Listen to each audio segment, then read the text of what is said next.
बिस्मिल्लाहिर्रहमानिर्रहीम अल्लाहुम्मा सल्ली अला मुहम्मद व आले मुहम्मद। अस्सलाम वालेकुम। एस्ट्रोलॉजी की क्लास के साथ आप लोग की खिदमत में हाज़िर हूँ।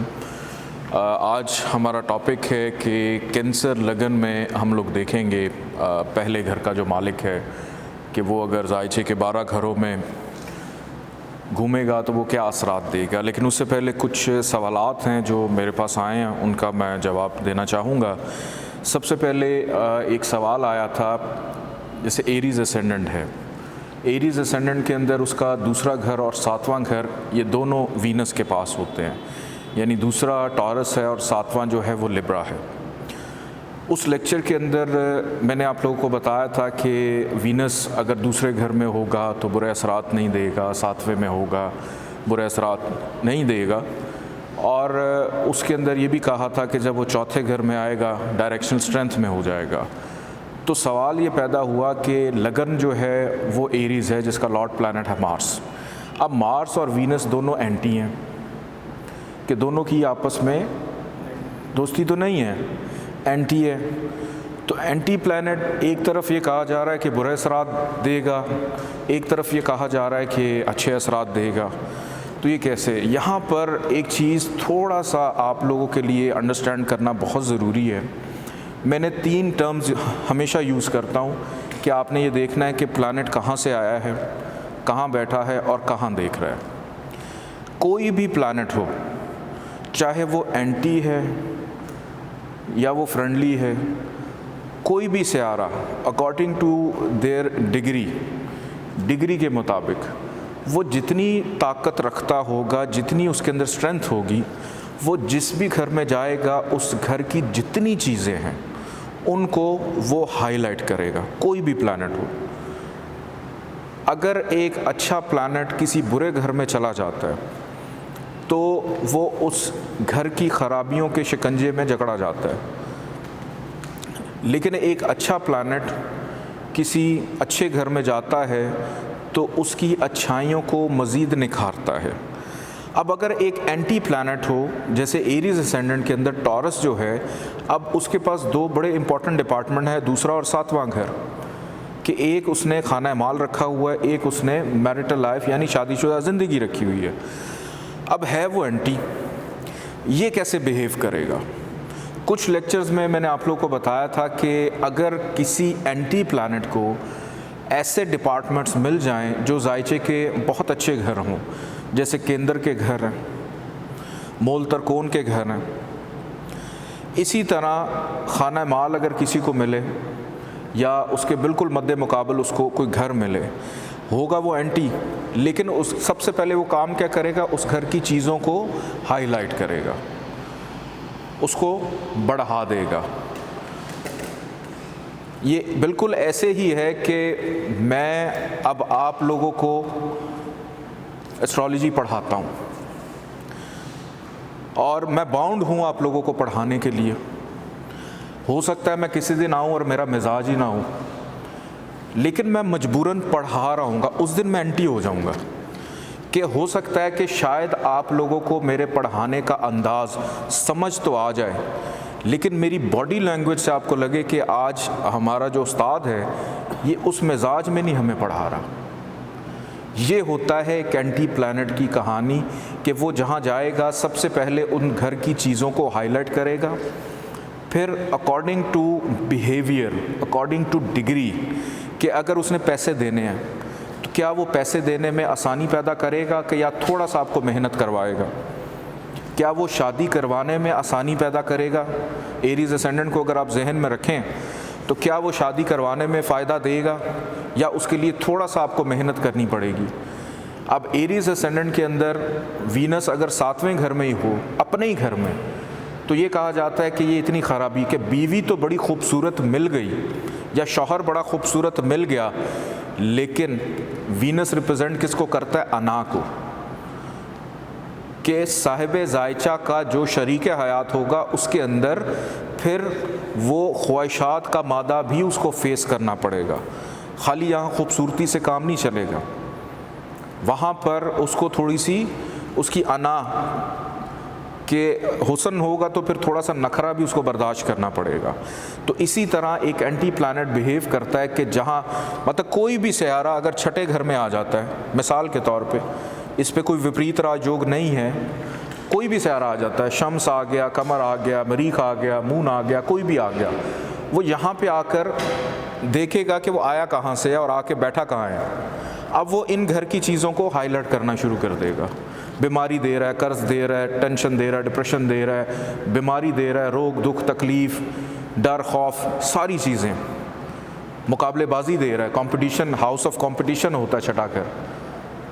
वो देख किस अंदाज में रहा है कि आया कहाँ से है। फ्रेंडली है तो कुछ मार्जिन रखेगा अपने उस दोस्त होने का, अगर एंटी है तो फिर वो आपको बताएगा कि मैंने किस तरह से आपको किस मुश्किल से ये चीज़ें दिलवाई, तो वो एक दबाव की कैफियत को बरकरार रखेगा।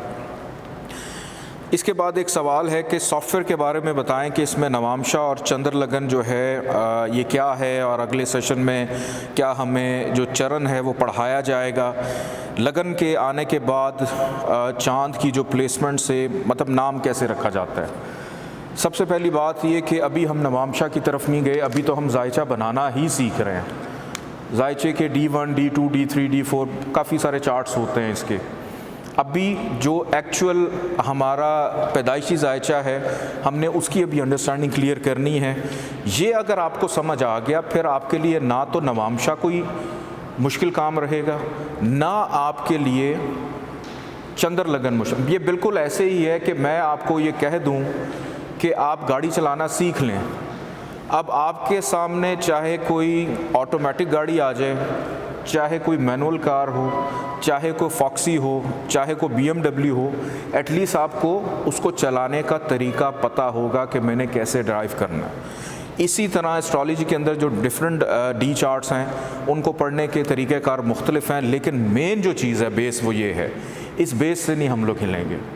ये जिस दिन समझ आ गया, और जहाँ तक चरण की बात है वो इंशाल्लाह ईद के बाद और अगला सेशन जब मैं 1-to-1 सबसे मैं इंटरव्यू करूँगा, फिर उसके बाद मैं बताऊँगा कि हम अगले सेशन में क्या करने जा रहे हैं। और नाम रखने का तरीक़ाकार ये होता है कि आपने जब भी कोई जायचा बनाया तो आप मून की प्लेसमेंट देखते हैं कि मून की प्लेसमेंट कहाँ पे है। मून की प्लेसमेंट अगर अच्छी जगह पे है तो उसके साथ, उस घर के साथ जो भी हरूफ मंसूब हैं उससे नाम रख दिया जाता है।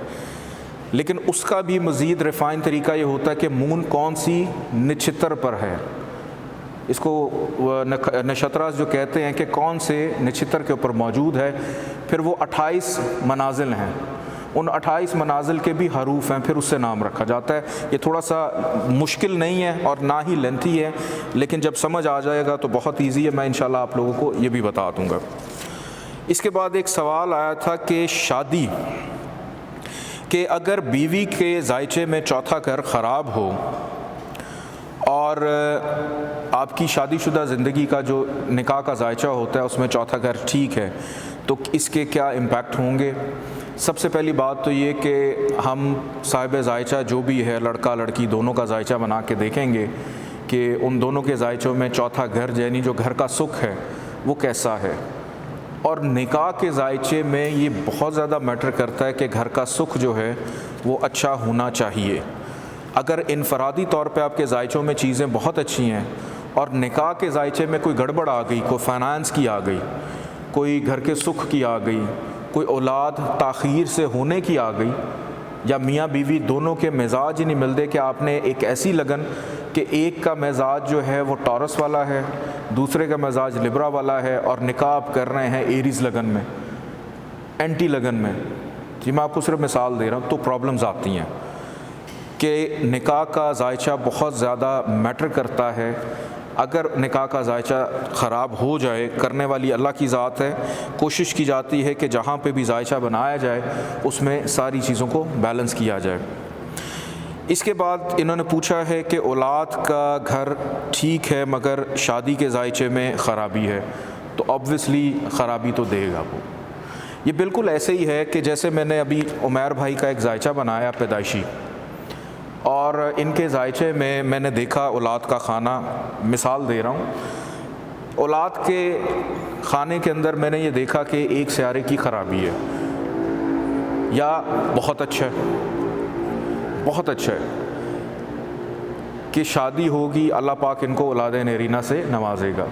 लेकिन जब इनकी शादी हो जाती है उसके बाद ये कहते हैं कि औलाद होने में ताख़ीर हो रही है, प्रॉब्लम आ रही है।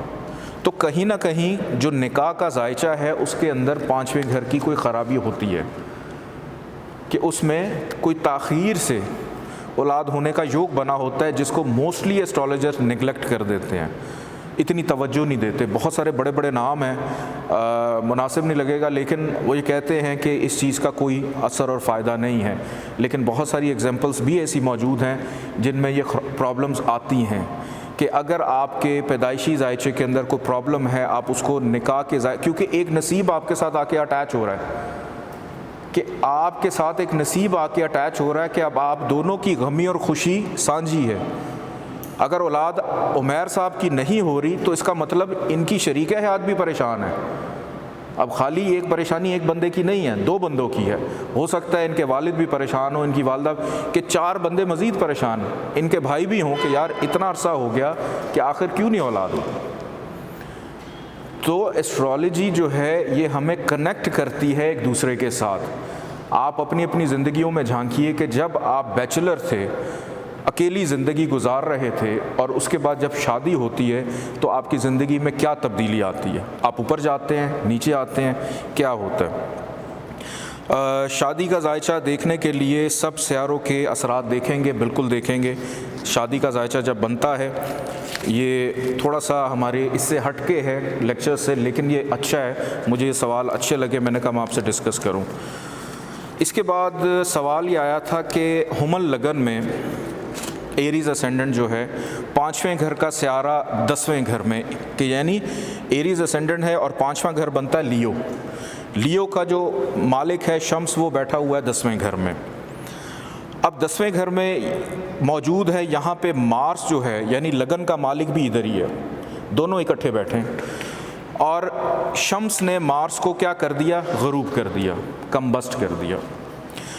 अतारद भी इसी घर में है, तो औलाद के बारे में कैसा पता चलेगा कि लड़का होगी या लड़की, कि हमें कैसे पता चलेगा कि ये मेल है कि फ़ीमेल है। सबसे पहली बात आपने ये देखनी है कि ये घर किसके हिस्से में आया, मेल फीमेल किसके हिस्से में आ रहा है, तो ऑब्वियसली शम्स के हिस्से में आ रहा है। और मार्स का यहाँ पे कम्बस्ट होना मैटर नहीं कर रहा, क्योंकि जिसने कम्बस्ट किया और वो जिस जगह से आया वो तो अपनी जगह पे मौजूद है, शम्स, वो कम्बस्ट नहीं हुआ। ठीक है, ये एक चीज़ है।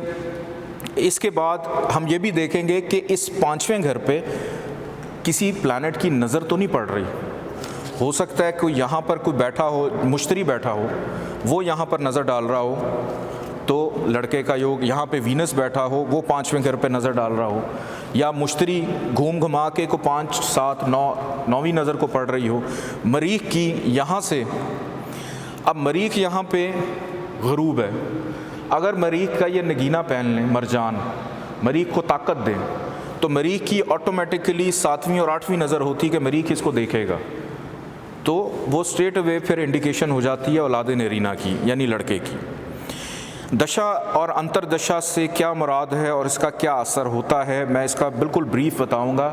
दशा अंतरदशा पिछले लेक्चर भी मैंने बताया था कि हर प्लैनेट का एक दौर चलता है, टाइम चलता है, फिर उसके अंदर एक और प्लैनेट का टाइम चल रहा है। जैसे घड़ी के 12 घंटे होते हैं, उस घंटे के अंदर भी मिनट्स चल रहे होते हैं, फिर उस मिनट्स के अंदर सेकंड्स चल रहे होते हैं, उन सेकंड्स के अंदर नीनो सेकंड्स चल रहे होते हैं। इसी तरह जो दशा मेन जो होती हैं वो 2 होती हैं, यानी दौरे अकबर, दौरे असगर। दौरे अकबर को कहते हैं दशा, दौरे असगर को कहते हैं अंतरदशा। फिर एक 3rd दशा होती है, फिर एक 4th दशा भी होती है, कि अगर एक दशा किसी प्लैनेट की चल रही है, अब वो 7 साल पे है, 20 साल पे है, लेकिन उसके अंदर एक और प्लैनेट की दशा चल रही है। अब ऐसा तो नहीं होगा कि 20 साल आप एक ही चीज़ करते जा रहे हैं।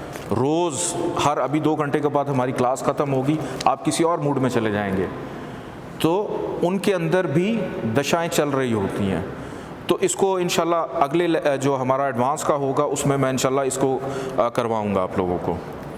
इसके बाद शादी देखनी हो कब होगी, छठे घर में मुश्तरी है, कमर है, नौवें घर में वीनस, अतारद और राहु भी है। पहली बात तो ये कि शादी देखने के लिए हमें सबसे पहले देखना है सातवां घर, 7th हाउस। 7th हाउस का हमने देखना है कि लॉर्ड कहाँ पर बैठा हुआ है। 7th हाउस का लॉर्ड कहीं 12वें में तो नहीं चला गया, डिले। 7th हाउस का लॉर्ड यहाँ तो नहीं आ गया, डिले। 7th हाउस का लॉर्ड छठे में तो नहीं आ गया, डिले। 7th हाउस का लॉर्ड कहीं हबूत का तो नहीं है, नीच का तो नहीं है, डिले। तो और वो फिर जब आप शादी की उम्र से गुजर रहे हैं, अब आप 6 साल के बच्चे की शादी देखें कि इसकी कल परसों शादी होगी, तो ये बेवकूफ़ी है। आप देखें कि उसकी शादी की जब एज होगी, उसके अंदर जब 7th हाउस का दौर चलेगा, दशांतरदशा की बात आ जाती है, या इसको ट्रांजिट पोजीशन में जब इस घर के अंदर कोई इसका दोस्त प्लैनेट ट्रांजिट करे, कोई या ये ख़ुद ट्रांजिट करे, तो बाआसानी कैलकुलेट हो जाता है कि इसकी शादी एज के किस हिस्से में जाकर हो सकती है। ये मेन चीज़ है और आसान चीज़ है कि इस तरह से आप देख सकते हैं। एक और चीज़ मैं बताऊं, शादी के लिए जो चौथा घर है ना, ये भी बड़ा इम्पॉर्टेंट होता है, 4th हाउस। अगर चौथा घर भी ख़राब हो या इसका प्लैनेट भी ख़राब हो, क्योंकि ये घर का सुख है, तो इसकी कि अगर चौथा घर और इसका मालिक जाकर 12वें में बैठ जाता है, अलहदगी के घर में, तो तब भी शादी होने में प्रॉब्लम्स आ जाती हैं, तब भी आती हैं। ये चीज़ आपको बुक्स में नहीं मिलेगी, ये चीज़ आपको कहीं इंटरनेट पे नहीं मिलेगी कि अगर 4th हाउस भी ख़राब हो जाए कि एक बंदे को घर का सुख ही नहीं मिल रहा, कि एक लड़की के जायचे में उसकी जो नसीब कुशाई है, यानी उसका जो अज़दवाजी ज़िंदगी का सुख है, कि शादी के प्लान्स ठीक हैं, लेकिन उसने अब जिस घर में जाना है, जिस घर में जाना है जो कि उसका एक हकीकी घर है, वही अगर ख़राब हो जाता है, या ससुराल का जो घर है उसका 8वां घर, तो ये चीज़ें भी हमें साथ साथ देखनी है कि बिल्कुल ब्लाइंड नहीं हो जाना कि टू द पॉइंट चीज़ें देख रहे हैं और उसके बाद दैट्स इट, बात ख़त्म कर दें। इसके बाद अगला सवाल है कि आपने कहा था, यानी मैंने कहा था कि साहिब जायचा कहाँ पैदा हुआ है, अमीर या गरीब घर में, ये देखने के लिए किस घर को लगन कंसिडर करेंगे। जायचा देखें, क्योंकि वालिद का घर जो है वो तो 9वां होता है। यहाँ पे थोड़ा सा मेरा ख्याल सवाल समझने में मिसअंडरस्टैंडिंग हुई, वो ये है कि मैंने ये कहा था कि आपने सबसे पहले ये देखना है कि जिसका आप जायचा बना रहे हैं, जो भी बंदा है, उसकी पैदाइश कहाँ पे हुई। वहाँ पे आपने ये नहीं करना कि आपने किसी भी घर को लगन के 9वें घर को आप लगन कंसिडर कर लें, ऐसा नहीं होता। होता ये है, मिसाल के तौर पे कि जिन्होंने भी सवाल किया, मैं उन्हीं का कहता हूँ, आपके घर एक बच्चा पैदा हुआ, अब आप उसका जब जायचा बना रहे हैं तो आप देखें कि मेरा बेटा जो है वो किस माहौल में पैदा हो रहा है, कि मैं कोई बहुत अच्छा बिजनेसमैन हूँ या मैं घर का ख़र्चा बड़ी मुश्किल से चलाता हूँ। तो उस माहौल में उस बच्चे ने अपनी आंख खोली है। मेरा कहने का ये मकसद था कि आप उस बच्चे को देखें कि उसने ज़िंदगी की कौन से स्टेप के ऊपर अपने सफ़र का आगाज़ किया है, कि वो पैदाइशी तौर पर एक अमीर घर में पैदा हुआ या एक ऐसे घर में पैदा हुआ जहाँ पे ज़रूरियात ज़िंदगी की तमाम चीज़ें मुयस्सर थीं, या किसी ऐसे घर में पैदा हो गया कि जहाँ पर ज़रूरियात ज़िंदगी की चीज़ें बड़ी मुश्किल से मुयस्सर आती थी, कि हमारा तो अपना ख़र्चा पूरा नहीं होता, हम इसके दूध का फीडर का ख़र्चा कहाँ से पूरा करेंगे। अगर वो अच्छा नसीब लेके पैदा हुआ है तो उसी के नसीब की वजह से उसका भी इम्पैक्ट पड़ेगा। अगर किसी अमीर के घर कोई ऐसा बच्चा पैदा हो जाए कि जिसके जायचा ही बड़ा ख़राब है, बहुत ख़राब जायचा है, वो जब तक तो अपने वालिद के ज़ेर कफ़ालत है, ज़ेर साया है, तब तक उसका वालिद उसकी ज़रूरियात की चीज़ों को पूरा कर रहा है। लेकिन जैसे ही वालिद इस दुनिया से जाएगा या वो ख़ुद इंडिपेंडेंट होगा, तो वो चलते हुए काम को भी ख़राब कर देगा, कि बाप ने जिस एम्पायर को खड़ा किया उसको कर्ज में डुबो देगा अपने गलत फैसलों की वजह से। तो जब वो प्रैक्टिकल लाइफ में आएगा तो यहाँ से फिर उसका जायचा हकीकी मायनों में शुरू होगा। जी, तो बढ़ते हैं आज की क्लास की जानिब। आज हमारी जो क्लास है, हमने एरीज़, टॉरस और जेमिनी असेंडेंट के पहले और दूसरे जो घर हैं उनको हमने पढ़ा और जेमिनी को भी पढ़ा। आज हम लोग पढ़ने जा रहे हैं चौथा जो असेंडेंट है कैंसर, इसके हवाले से कि कैंसर असेंडेंट नंबर 4 जहाँ पर लिखा हुआ है कि इसका जो लॉर्ड प्लैनेट है मून, वो अगर जायचे के 12 घरों में मूव करता है या पैदाइशी तौर पे मौजूद होता है किसी भी घर में, तो वो क्या असरात मुरतब करेगा। आप अपना या अपने किसी जानने वाले का कैंसर असेंडेंट का जायचा ज़रूर अपने सामने रखें और उसके मुताबिक उसको स्टडी किया करें कि उसकी ज़िंदगी में, या आपका अपना जायचा है कि मेरी ज़िंदगी में उसके क्या असरात हैं। कोई ना कोई एग्जाम्पल अपने सामने ज़रूर रखा करें जब भी कोई असेंडेंट हम लोग पढ़ रहे हों।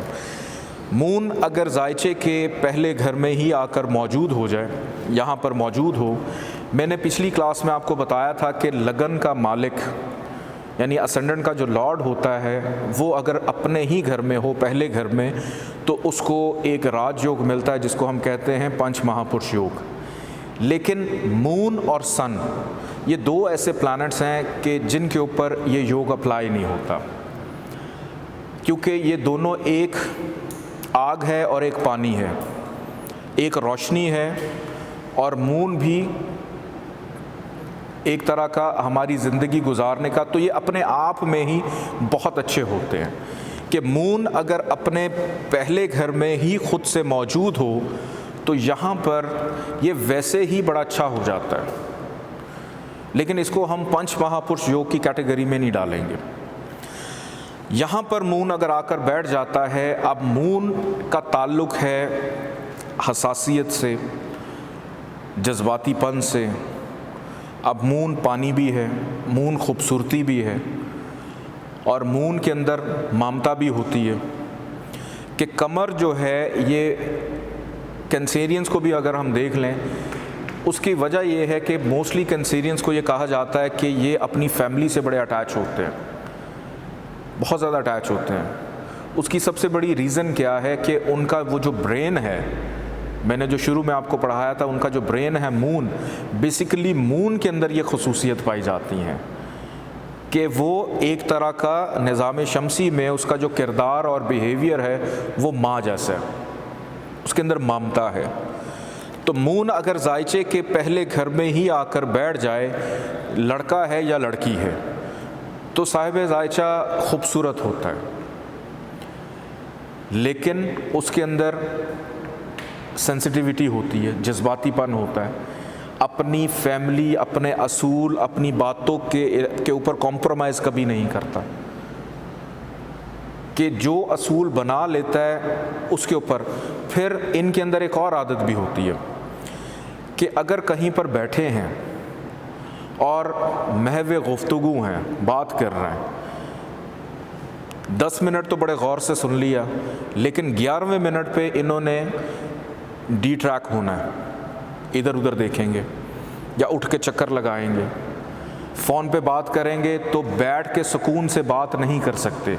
कैंसेरियन असेंडेंट वाले मून कहीं पर भी मौजूद क्यों ना हो, ये लोग आराम से बैठ के फ़ोन पे बात नहीं कर सकते, इन्होंने उठ के चक्कर लगाने होते हैं।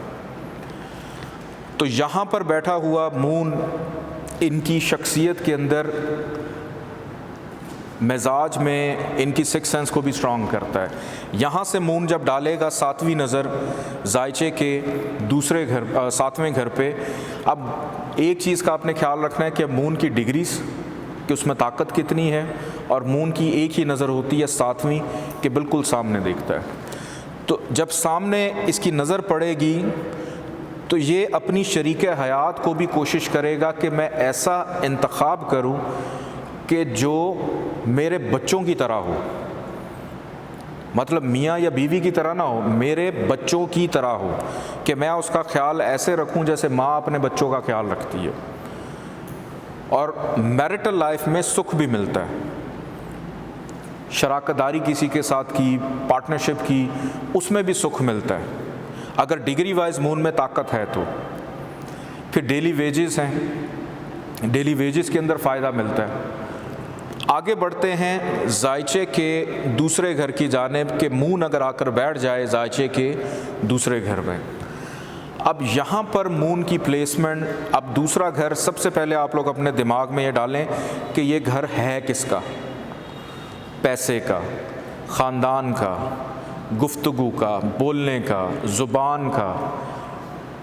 तो क्योंकि असेंडेंट का मालिक है और ख़ुद उठे और जाकर यहाँ पर बैठ गए, अपनी दशा अंतरदशा में और डिग्री वाइज इसमें ताकत हुई या अपनी ट्रांजिट पोजीशन में, मून वैसे महीने पूरे हर 2 दिन के बाद घूमता ही रहता है कहीं ना कहीं, सबसे ज़्यादा फास्ट मूविंग प्लैनेट है मून। तो यहाँ पर जब भी आएगा फाइनेंशियली आपको बेहतर भी करेगा। पैदाइशी तौर पे अगर दूसरे घर में बैठा हुआ है तो ऐसा शख्स अपनी ख़ानदान को लेकर बड़ा सेंसिटिव होता है, यानी केयरफुल होता है, उनको जोड़ के रखता है। फिर दूसरा घर ख़ानदान में इजाफे का भी है कि उसका ख़ानदान काफ़ी वसी होता है। बोलने में बहुत अच्छा होगा, उसकी गुफ्तगू क्योंकि ज़ुबान है, गला है, बोलने में बहुत अच्छा, बड़ी मीठी मीठी बातें करेगा। और यहाँ से जब डालेगा मून 7वीं नज़र जायचे के 8वें घर पे, तो अपनी गुफ्तगू, अपना पैसा, अपने ख़ानदान की वजह से अपनी मुश्किलात को भी दूर कर लेगा। 8वां घर मुश्किलात का घर, रुकावटों का घर, उनको बआसानी दूर कर लेगा। आगे बढ़ते हैं जायचे के तीसरे घर में कि मून अगर आकर बैठ जाता है जायचे के तीसरे घर में। अब आप उठे और जाकर बैठ गए कहाँ पर, मेहनत के घर में, छोटे बहन भाइयों के घर में। अब मून प्लैनेट है फीमेल, अगर तीसरे घर में मून मौजूद हो तो साहिब जायचा का कोई ना कोई उसकी छोटी बहन ज़रूर होगी, छोटी बहन का भी योग बनता है। जैसे आपने चेक किया ना कि 5वें घर की समझ नहीं आ रही, अगर आपका बेटा है या बेटी है, उसका जायचा बनाएं और उसके जायचे में तीसरा घर खोल के देखें कि तीसरे घर में कोई मेल या फीमेल प्लैनेट मौजूद है, तो वो भी बता देता है कि इससे छोटा कौन होगा, यहाँ से भी पता चल जाता है। तो आप अब जाकर बैठ गए हैं मेहनत में कि कोई काम बग़ैर मेहनत के अब आप लोगों ने नहीं करना। हर काम के लिए उस मेहनत के प्रोसेस से गुज़रना पड़ेगा। फजूल के ट्रैवलिंग, सफ़र, छोटे बहन भाइयों की रिस्पॉन्सिबिलिटीज़, फिर तीसरा घर जो हम उम्र रिश्तेदार होते हैं, कज़न्स का भी होता है, कम्युनिकेशन का भी घर है ये, राब्ता बहाल करने का, कि ऐसा शख्स अपनी ज़िंदगी में जब तक गुफ्तगू, मेहनत, हरकत नहीं करेगा उसको कामयाबी नहीं मिलेगी, सेल्फ मेड हो जाएगा। और यहाँ से मून जब डालेगा 7वीं नज़र 9वें घर में, तो 9वां घर है वालिद का, वालिद के साथ इख्तलाफात पैदा करेगा, बैरून मुल्क सफ़र करने में प्रॉब्लम, मज़हब के लिए प्रॉब्लम, क्योंकि अब एक ऐसी जगह पर बैठ गया है कि जहाँ पर एक वर्ड ऐड हो गया फजूल, एक्स्ट्रा, कि वो चीज़ जो उसकी नहीं थी अब वो उसको करनी है, उसके बगैर उसको ना कामयाबी मिलनी है, ना उसको मज़हब की समझ आनी है, ना उसको उसके बाप की समझ आएगी, ना बैरून मुल्क सफ़र जाना है, उसमें भी उसको पता ही नहीं होगा कि क्या करूं मैं। आगे बढ़ते हैं जायचे के चौथे घर की जानिब। मून अगर आकर बैठ जाता है जायचे के चौथे घर में, यहाँ पर मून की प्लेसमेंट अच्छी होती है। एक तो यहाँ पर मून को सबसे पहले डायरेक्शनल स्ट्रेंथ मिलती है, दिशा बली हो जाता है, स्ट्रॉन्ग हो जाता है मज़ीद। और मून वैसे ही मामता है और आकर कहाँ बैठ गया, माँ के ही घर में, माँ के साथ उसकी बॉन्डिंग बहुत ज़्यादा हो जाती है। फिर अपने घर को लेकर, घर बनाने को लेकर बहुत ज़्यादा सेंसिटिव, मैं बार बार सेंसिटिव का वर्ड, चूँकि ये वर्ड इसको आप याद कर लें, ये मून के साथ जुड़ा हुआ है कि उसको घर भी अच्छा चाहिए, उसको अपना घर ज़ाती चाहिए, उसको गाड़ी अपनी ज़ाती चाहिए, और गाड़ी भी ऐसी चाहिए जो बड़ी अच्छी और ख़ूबसूरत हो, चाहे छोटी गाड़ी हो, लेकिन उसके अंदर आप उसकी गाड़ी में अगर बैठेंगे ना तो आपको गाड़ी के अंदर कहीं पे को फूल पड़े नज़र आएंगे, कहीं पे को पिंक कलर के, रेड कलर के जो सीट कवर्स हैं वो नज़र आएंगे। तो कुछ ना कुछ वो उसके साथ, उसके रूम में आप चले जाएं, रूम के अंदर बड़ी एक्टिविटीज़ नज़र आएंगी आपको, कि अपने पसंदीदा फिल्म स्टार्स के पोस्टर्स भी लगे हुए हैं और लगे हैं, लेकिन बड़े यूनिक किस्म के गमले, फूल, नेचर, ब्यूटी, मतलब ऐसी ऐसी चीज़ें लगाएगा कि जो भी मेरे कमरे में आए या मेरे घर में आए उसको लगे कि मैं किसी और दुनिया में आ गया हूँ। और यहाँ से जब डालेगा मून 7वीं नज़र जायचे के 10वें घर पे, करियर, रोज़गार, काम काज, इज़्ज़त, शोहरत, ज़िम्मेदारी, इन तमाम चीज़ों में भी इसको फ़ायदा देगा। अब मून आकर बैठ जाता है जायचे के 5वें घर में। अब लगन का मालिक है और मूल तरकोन में आकर बैठ गया 5वें घर में। यहाँ पर मून को हबूत होता है। नंबर 8 का मतलब है स्कॉर्पियो, अकरब, कि अब मून नीच का हो गया है, डिबिलिटेशन का हो गया और अब बाउंड हो गया है कि इसने बुरे असरात ही देने हैं।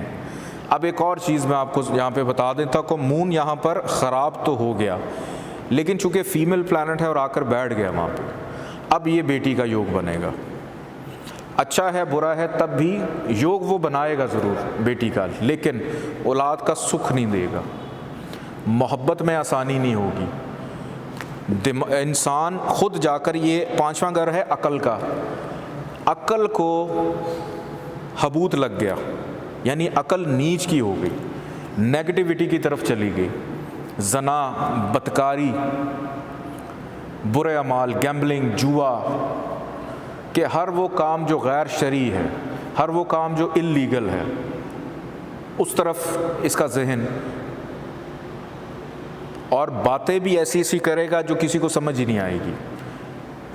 और यहाँ से जब डालेगा 7वीं नज़र जायचे के 11वें घर पे, तो 11वां घर बड़े बहन भाइयों से प्रॉब्लम, सोशल एक्टिविटीज़ में प्रॉब्लम, मुनाफे में प्रॉब्लम, और 11वां घर जो है इसका ताल्लुक़ दोस्तों से होता है, दोस्तों से प्रॉब्लम, दोस्त अच्छे नहीं मिलेंगे उसको। आगे बढ़ते हैं जायचे के 6ठे घर की जानिब। मून अगर आकर बैठ जाता है जायचे के 6ठे घर में, कि साहिब जायचा कहाँ जाकर बैठ गया, नहस घर में। टेंशन, डिप्रेशन, डर, खौफ, एंग्जाइटी, कानूनी मामलात, मुकदमेबाजी, लिटिगेशन, बीमारी, कि नहस घर में जाकर बैठ गया। तो जब भी मून ट्रांजिट में आएगा या मून यहाँ उसका दौर चला, क्योंकि मून की दशा होती है 10 साल की, उसकी दशा चलेगी, वो 10 साल बहुत बुरे होंगे। कर्ज़े में दबता चला जाएगा, बीमार रहना शुरू हो जाएगा। अब यहाँ पर अगर मून की डिग्री कम है तो बहुत अच्छा है, अगर मून की डिग्री ज़्यादा है, 10 दर्जे है, 15 दर्जे है, फिर तो सत्यानाश। लेकिन अगर उसकी डिग्री 0 है, 1 है, 2 है, या मैक्सिमम 4 तक भी है, तो ठीक है कि ख़राबियों में बैठा हुआ है। लेकिन आप, अच्छा इसमें एक और चीज़ भी हो सकती है। मिसाल के तौर पे अगर आपके जायचे का एक घर ख़राब हो जाता है, एक घर ख़राब हो जाता है, जैसे शादी का घर है, शादी नहीं हो रही, अब इसका स्यारा ही ऐसा है, आप उसको एक्टिव ही नहीं कर सकते, वो हबूत का है, आप हबूत के लिए कोई स्टोन भी नहीं पहन सकते, तो क्या करेंगे? फिर उसके लिए आप उसका ऑल्टरनेट यूज़ करेंगे। अब ऑल्टरनेट क्या होगा कि साहिब जायचा डिप्रेशन के घर में जाकर बैठ गया, तो फिर हम यहाँ पे ये करेंगे कि हो सकता है इसकी माँ इसके लिए अच्छी हो, इसका बाप इसके लिए अच्छा हो, सॉरी बीवी अच्छी हो, इसका बाप इसके लिए अच्छा हो, इसके कारोबार के मामलात इसके, तो फिर उन प्लैनेट्स को एक्टिव करेंगे कि जो इसके जायचे में अच्छे थे। इसके ऊपर मैं आगे चल के आपको मज़ीद बताता हूँ। यहाँ से मून ने जब डाली 7वीं नज़र 12वें घर पे, तो अखराजात में इजाफ़ा, तन्हाई, अकेलापन, बैरून मुल्क ले जाएगा, लेकिन वहाँ भी किसी हाल में नहीं रखेगा। आगे बढ़ते हैं जायचे के 7वें घर की जानिब। मून अगर आकर बैठ जाता है 7वें घर में, यहाँ पर मून की प्लेसमेंट अच्छी होती है। क्यों अच्छी होती है? उसकी वजह यह है, सबसे पहली चीज़ ये होती है कि कोई भी प्लैनेट कहीं पर भी बैठकर अगर अपने घर को देख रहा हो, मून यहाँ से बैठ के 7वीं नज़र असेंडेंट पे डाल रहा है, या कोई और प्लैनेट किसी भी घर से अपने लगन पे नज़र डाल रहा हो और वो 6, 8, 12 ना हो और हबूत का ना हो, तो वो अगर किसी दुश्मन के एंटी के घर में भी है और अपनी लगन को देख रहा है तो ये एक अच्छा योग बनाता है कि साहिब ज़ायचा का शरीक हयात खूबसूरत लड़का है, उसकी बीवी बड़ी खूबसूरत लड़की है, उसको शौहर बड़ा खूबसूरत मिलेगा, शराकदारी में फ़ायदा देगा, अज़दवाजी ज़िंदगी का सुख देगा, रोज़ कहाँ से पैसे आने हैं कमाने हैं, नित नए आइडियाज़ आएंगे, डेली आमदन में फ़ायदा देगा। और यहाँ से जब डालेगा सातवीं नज़र अपने ही घर को देखेगा तो जिस डिग्री और ताकत से बैठा है उसी डिग्री और ताकत से अपने घर को देखेगा और उसको भी स्ट्रॉन्ग करेगा।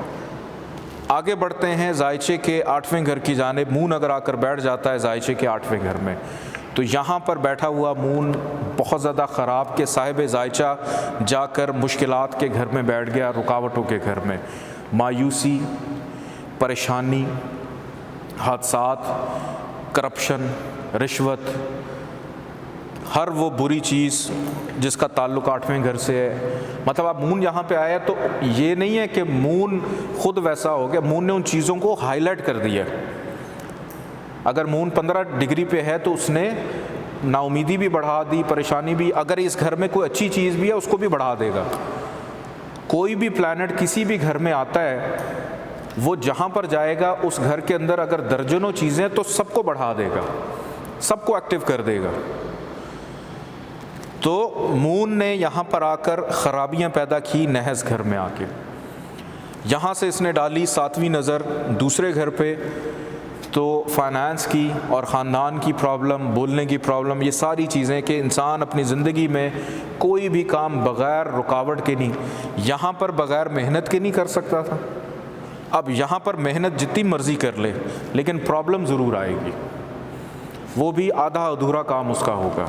आगे बढ़ते हैं ज़ायचे के 9वें घर की जानिब के लगन का मालिक मूल तरकोन में 9वें घर में आ जाए तो ये बहुत अच्छा होता है। ऐसे साहिब ज़ायचा को कहा जाता है ये बड़ा नसीबों वाला है। लेकिन अगर यहाँ पे डिग्री 29 हो या 0 हो तो फिर ये नसीबों वाला नहीं है, फिर आपको इसको एक्टिव करना है, इसको बेहतर करना है, इसको ताकत देनी है। यहाँ पर बैठा हुआ मून अच्छा के बाप के लिए अच्छा हो गया कि आपको इसका वालिद ये कहता हुआ मिलेगा कि जब से ये पैदा हुआ है मेरा काम चल पड़ा है, मेरे काम होने शुरू हो गए, मेरा नसीब खुल गया, मेरा रिस्क चल पड़ा। और यहाँ से जब डालेगा मून तीसरे घर पे 7वीं नज़र तो साहिब ज़ायचा जो भी कर रहा होगा उसको उसकी मेहनत का सिला ज़रूर मिलेगा, कामयाबी उसको ज़रूर मिलेगी। बैरून मुल्क आता जाता होगा, मज़हब का बहुत कट्टर स्ट्रॉन्ग किस्म का मानने वाला होगा, मजहबी अकीदा उसका बड़ा स्ट्रॉन्ग होगा। फिर इल्मी काबिलियत, आला तालीम, नींद उसकी बड़ी पुरसुकून होगी, ख्वाब बड़े अच्छे अच्छे देखता होगा और हकीकत पे मबनी ख्वाब आते होंगे उसको। अपनी जिस्मानी सेहत का ख्याल रखना, स्पोर्ट्स एक्टिविटीज़ में दिलचस्पी होगी उसकी।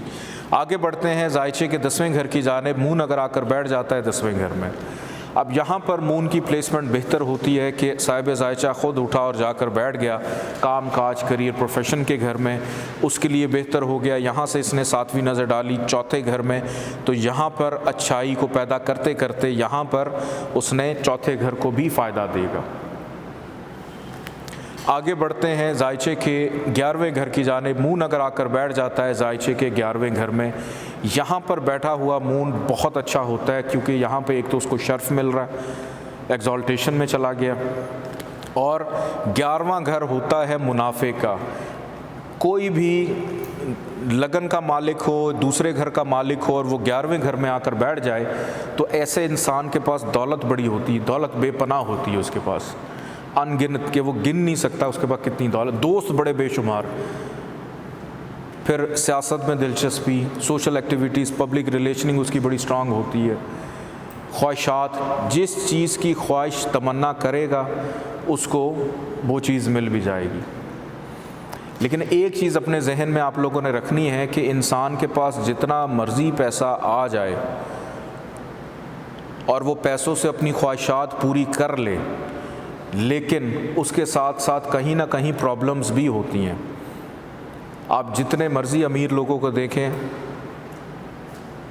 बहुत सुखी होंगे, सब कुछ होगा, लेकिन किसी ना किसी को कोई एडिक्शन हो जाती है, किसी को शराब की, कोई शादियां करने की एडिक्शन में चला जाता है, कोई किसी और कंपनी में चला जाता है। तो डिपेंड करता है कि प्लैनेट कहाँ पर बैठा है, क्या असरात दे रहा है। अब जैसे मून 10वें घर में बैठा हुआ है, यहाँ पर काम काज करियर के लिए ऐसा शख्स बहुत अच्छा हो गया, लेकिन थोड़ा सा इस चीज़ को भी आप लोगों ने अंडरस्टैंड करना है कि ये घर मार्स का भी है।